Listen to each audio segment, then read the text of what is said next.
Assalamualaikum warahmatullahi wabarakatuh. Waalaikumsalam warahmatullahi wabarakatuh. Gimana nih kabarnya anak-anak semuanya? Alhamdulillah baik. Sebelum memulai pembelajaran pada pagi hari ini, alangkah baiknya kita berdoa terlebih dahulu. Mau Mbak Laila boleh dipimpin untuk memimpin doa pada pagi hari ini? Untuk memulai pembelajaran pada hari ini, berdoa mulai. Berdoa selesai. Coba kalian cek samping kanan kiri kalian, apakah ada sampah yang berserakan? Kalau ada diambil, kemudian disimpan terlebih dahulu. Nanti selesai pembelajaran dibuang di Tempat sampah. Apakah di sini ada yang tidak masuk? Masuk semua Ibu. Alhamdulillah. Alhamdulillah. Baik. Ada yang tahu kita akan belajar mengenai teks apa? Puisi. Betul sekali. Apakah kalian pernah membaca sebuah teks puisi? Nah, Ibu. Puisi siapa yang kalian idolakan? Sapardi. Sapardi. Kemudian ada siapa lagi? Chairul Anwar. Anwar. Ya, betul sekali. Jadi, nah, ini merupakan tokoh-tokoh penyair di sini. Ada siapa? Khairil Anwar. Kemudian Sapardi. Terus Jombo Pinurbo. Nah, Ibu akan menyampaikan tujuan pembelajaran pada pagi hari ini. Tujuan pembelajaran pada pagi hari ini yaitu peserta didik diharapkan mampu mengidentifikasi diksi dalam teks puisi yang dibacakan dengan kritis dan reflektif. Ibu akan menayangkan sebuah contoh puisi.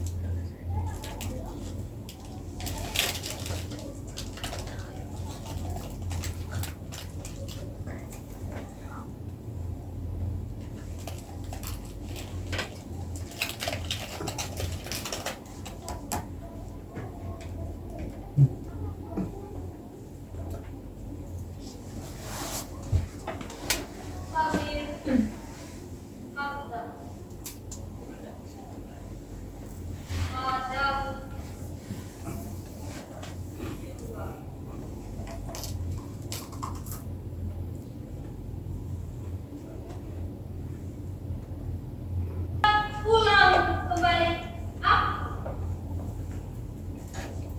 adalah seperti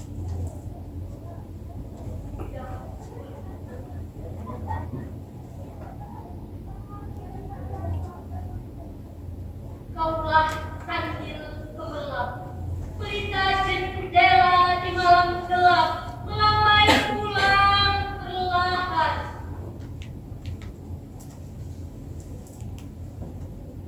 Sabar, setia, selalu.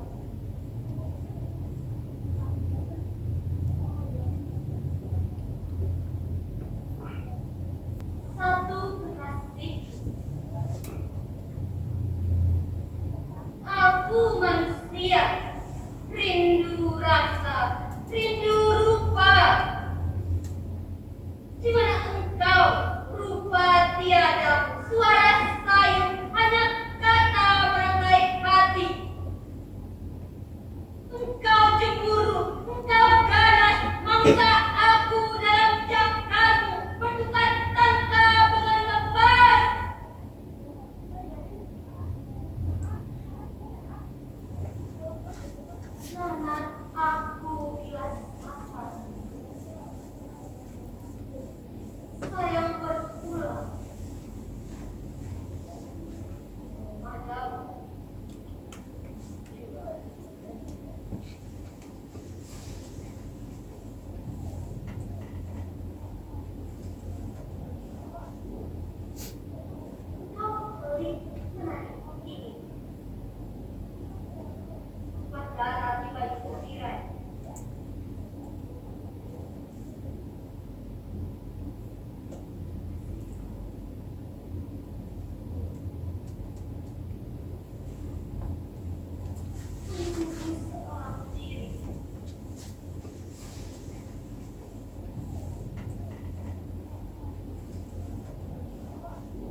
Mati hari.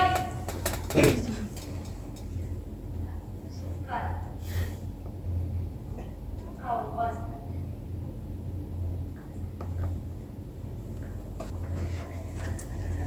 Baik, tadi kalian menyaksikan puisi apa? Pada Najwa. Najwa karya Amir Hamzah. ini dalam bentuk tulisannya. Nah, ada yang tahu tentang pengertian puisi? Belum ada? Belum. Ibu akan jelaskan pengertian dari puisi, yaitu puisi adalah salah satu karya selain prosa dan drama. Sebagai sebuah karya sastra, puisi digunakan seseorang untuk mengungkapkan pikiran, gagasan, dan perasaannya dalam bentuk kata-kata yang indah. Kemudian pengertian diksi. Diksi adalah pilihan kata di dalam tulisan yang digunakan untuk memberi makna sesuai keinginan penulis. Majas atau kaya bahasa adalah bahasa kiasan yang digunakan untuk menampilkan efek tertentu bagi pembacanya. Jenis-jenis majas itu ada apa aja? Majas metafora, kemudian ada majas personifikasi, ada majas Simile, hiperbola, ada banyak sekali jenis-jenis majas. Nah, di sini Ibu akan menjelaskan mengenai majas metafora, personifikasi, simile, hiperbola, dan repetisi. Majas metafora merupakan majas yang membandingkan dua hal secara langsung tanpa menggunakan kata pembanding seperti bab dan laksana. Majas personifikasi adalah majas yang memberikan sifat manusia kepada benda mati atau sesuatu yang bukan manusia. Kemudian majas hiperbola adalah majas yang melebih-lebihkan sesuatu untuk menekan makna. Kemudian majas simile adalah majas perbandingan yang menggunakan kata pembanding seperti bab, laksana, dan ibarat.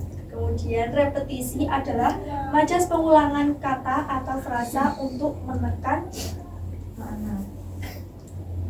Nah, ini merupakan contoh majas personifikasi, kasihmu sunyi atau menyinggung seorang diri. Kenapa itu disebut majas personifikasi? Karena kiasan yang mempersamakan sesuatu dengan manusia. Jadi di balik tirai majas perbandingan atau perumpamaan yang menyamakan suatu hal dengan hal lain menggunakan kata-kata pembanding seperti seumpama dan laksana. Pengertian citraan. Ada yang tahu pengertian citraan itu apa? Ibu. Oke, Mbak Iqlil.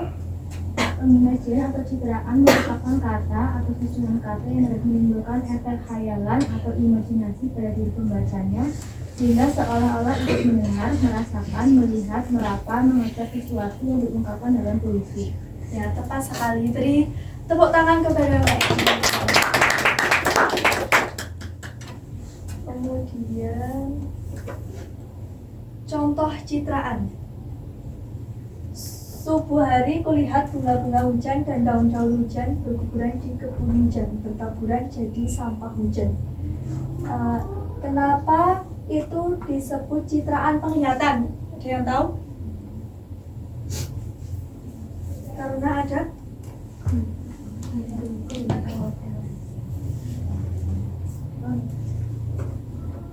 apa? Mbak Iqlil? Ada kata kulihat. Ya, betul sekali, karena ada kata kulihat, jadi citraan tersebut merupakan citraan penglihatan. Kemudian yang kedua, ia dengar kepak sayap kelelawar dan guyur sisa atau hujan dari daun. Itu termasuk citraan pendengaran. Kenapa disebut citraan pendengaran? Dengar. Ya, ada kata dengar. Kemudian kelelawar raksasa datang dari langit kelabu tua atau bau mesiu di udara. Itu masuk citraan penciuman. Kenapa? Karena ada kata bau. Kata konkret, ada yang tahu kata konkret itu apa? Nyata. Kata yang nyata. Kata yang rujukannya lebih mudah ditangkap oleh indera, atau konkret itu berarti nyata atau benar-benar Berwujud.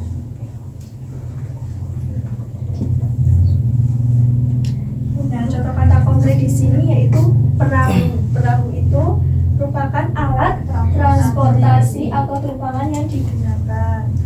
Ajal yang artinya Kematian. Kata bermakna konotasi. Siapa yang tahu kata bermakna dari Ibu? Mbak Sania. Kata bermakna konotasi adalah kata-kata yang berasosiasi. Asosiasi ini merupakan keterkaitan makna dengan hal lain di luar bahasa. Makna konotatif ini timbul sebagai akibat asosiasi perasaan membaca terhadap kata yang dibaca dan diucapkan atau didengar. Contohnya Ratu Malam, yaitu bulan di malam hari. Ya, tepat sekali. Beri tepuk tangan.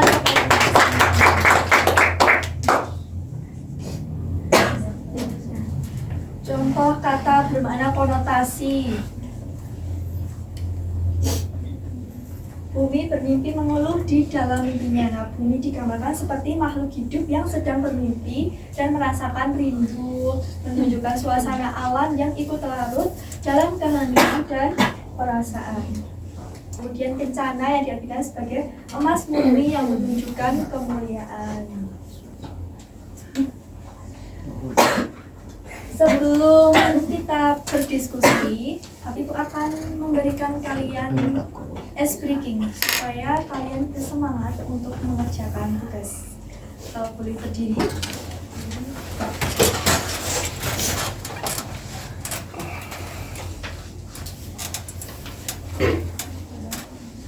Jadi, kalau Ibu mengatakan ini adalah ice breaking tepuk cinta.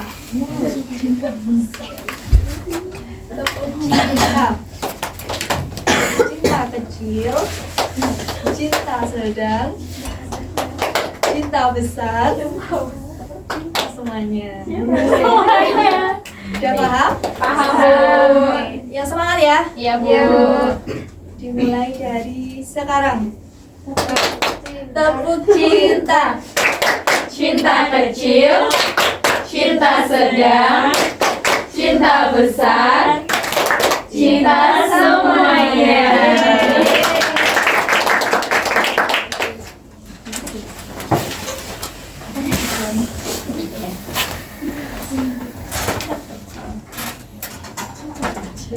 Baik, Ibu akan membagi kelompok dengan anggota 4 orang. Terhitung dari baik Lil. 1, 2, 3, 4. 1, 2, 3, 4. 2, 3. Kalian boleh berkelompok 1, 2, 3, 4.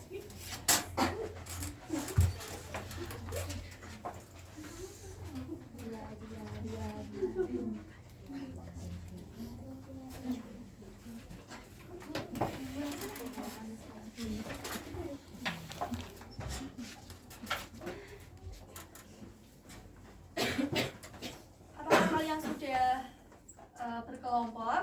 Sudah. Baik, Ibu akan menjelaskan petunjuk pengerjaannya. Jadi, peserta didik membaca puisi teks berjudul Ibu karya Dezawawi Imron. Kemudian, peserta didik berdiskusi terkait mengidentifikasi diksi dalam teks puisi berjudul Ibu karya Dezawawi Imron. Dan kalian mengerjakan soal-soal yang sudah tertera di LKPD ini. Apakah sudah dipahami? Sudah.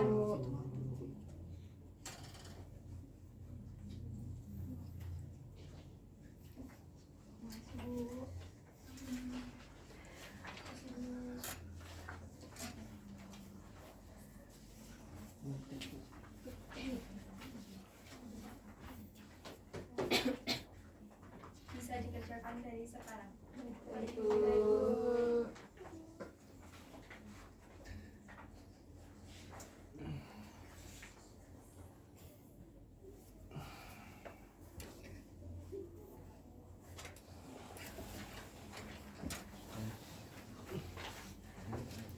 cari informasi penting dalam puisi tersebut, mungkin ditanda-tandai dulu ya.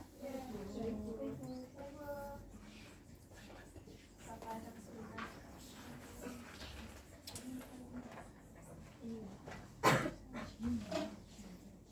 Ibu, ya.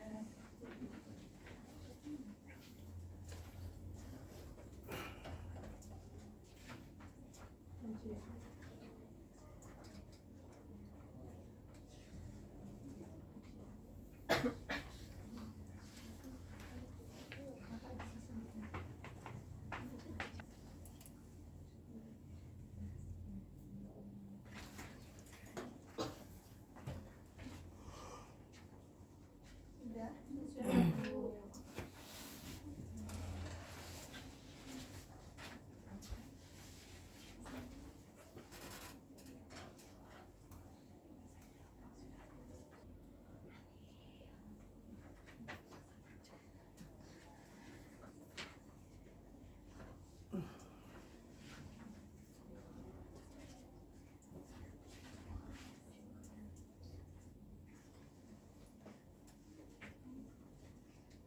Apakah kalian sudah selesai? Sudah selesai, Ibu mau kelompok 4 presentasi di depan.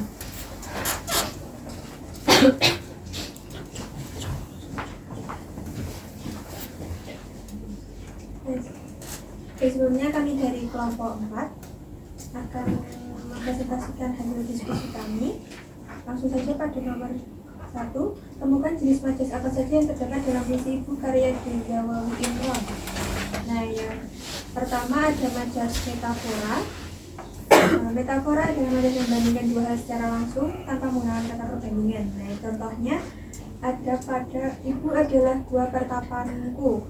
Nah, Ibu diibaratkan sebagai tempat bertapa, tempat mendalami kehidupan dan mendapatkan ketenangan. Yang kedua ada majas personifikasi, yaitu majas yang memberikan sifat manusia kepada benda mati. Contohnya hanya air matamu Ibu yang tetap lancar mengalir. Nah, air mata Ibu dipersonifikasikan sebagai mata air yang terus mengalir seolah memiliki kehendak sendiri. Kemudian yang ketiga ada majas hiperbola, yaitu majas yang melebih-lebihkan sesuatu. Contohnya lantaran kurangnya kepadamu tak kuasa aku bayar, menunjukkan betapa besarnya jasa Ibu yang tak mungkin terbalas oleh. Kemudian ada majas similar, yaitu majas perbandingan yang menggunakan kata perbandingan. Contohnya, bila kasihmu ibarat samudra, menggunakan kata ibarat untuk membandingkan kasih Ibu dengan samudra. Yang kelima, majas repetisi, yaitu majas pengulangan kata atau frasa untuk penekanan makna. Contohnya, aku mengangguk meskipun kurang mengerti.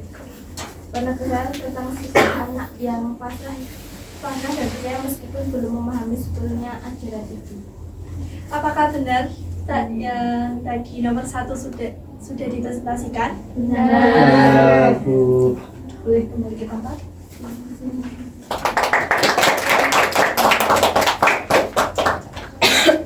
Kemudian kelompok 2 presentasi depan. Semuanya maju.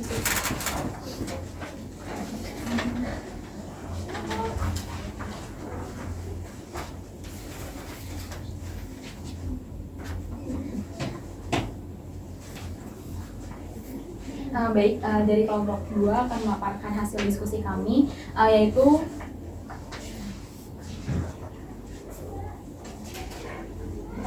yang soal nomor 2, temukan diksi citraan dalam puisi Ibu karya Dezawawi Imron. Yang pertama itu citraan penglihatan, yaitu sumur-sumur kering, daunan pun gugur bersama ranting. Ini menggambarkan suasana kemarau yang gersang dan pohon-pohon meranggas. Kemudian yang kedua, citraan penciuman, yaitu saat bunga kembang menyerbak bau sayang. Ini menghadirkan aroma bunga yang harum, membangkitkan kesan hangat dan penuh kasih. Kemudian nomor 3, temukan kata konkret dalam puisi Ibu karya Dezawawi Imron. Di sini ditemukan 3 kata konkret. 1, musim kemarau, yaitu musim tanpa hujan dan tanah kering. Kedua, sumur-sumur, yaitu lubang di tanah tempat mengambil air. 3, daunan, bagian dari pohon berupa daun. Untuk yang nomor 4 terkait makna konotatif. Yang pertama itu mayang siwalan memutihkan sari-sari kehidupan, sari-sari kerinduan, mohon maaf. Nah, ini menartikan rasa rindu yang tumbuh dan mekar di hati terhadap seseorang. Lalu yang kedua, ibu adalah gua pertapaanku. Yang artinya ibu sebagai tempat menenangkan diri, mencari makna hidup dan perlindungan spiritual. Ya, tepat sekali beri. Kita dulu boleh Mbak Risma dan Mbak Dewi untuk kembali ke sini.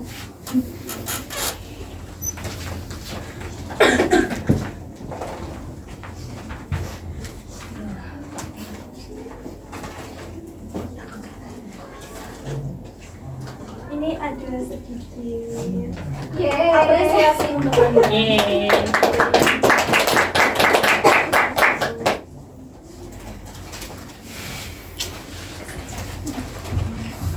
Terima kasih Ibu.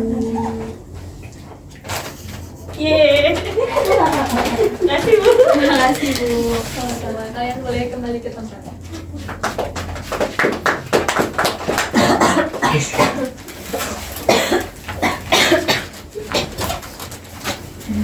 Baik, kalian boleh kembali ke tempat duduk kalian masing-masing.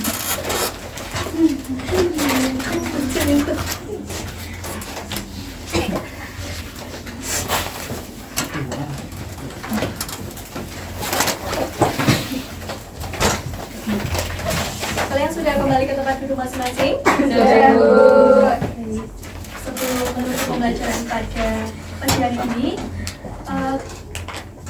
kita simpulkan kembali pembelajaran pada tadi pagi. Ada yang tahu teks puisi itu apa? Baik, Mbak Risma. Puisi adalah salah satu karya selain prosa dan drama. Nah, sebagai sebuah karya sastra, puisi digunakan seseorang untuk mengungkapkan pikiran, gagasan, dan perasaan. Sekali beri tepuk tangan. Kemudian ada yang lagi menyimpulkan. Mbak Dewi. Motes atau gaya bahasa adalah bahasa biasa yang digunakan untuk menampilkan efek tertentu bagi pembacanya. Jenis-jenis motes yaitu motes metafora, motes personifikasi, motes hiperbola, motes simula, dan motes repetisi. Beri tepuk tangan. Ada yang mau memperjelas dari penjelasannya Mbak Dewi? Oke, Mbak Laila. Ada motes hiperbola, yaitu motes yang melebih-lebihkan sesuatu. Kemudian ada motes nilai, adalah motes persenian. Kemudian ada repetisi, adalah motes pengulangan kata atau frasa untuk menetapkan makna. Kemudian ada motes personifikasi, adalah motes yang memberikan sifat manusia kepada benda mati. Beri tepuk tangan. Tepat sekali ya yang dikatakan oleh Mbak Dewi, Mbak Laila, dan Mbak Risma. Baik, sebelum kita tutup, Ibu mau Mbak Laila untuk memimpin doa untuk menutup doa pada pembelajaran pagi hari ini. Untuk menutup pembelajaran hari ini, berdoa mulai. Berdoa selesai. Sekian, terima kasih. Wassalamualaikum warahmatullahi wabarakatuh. Waalaikumsalam warahmatullahi wabarakatuh.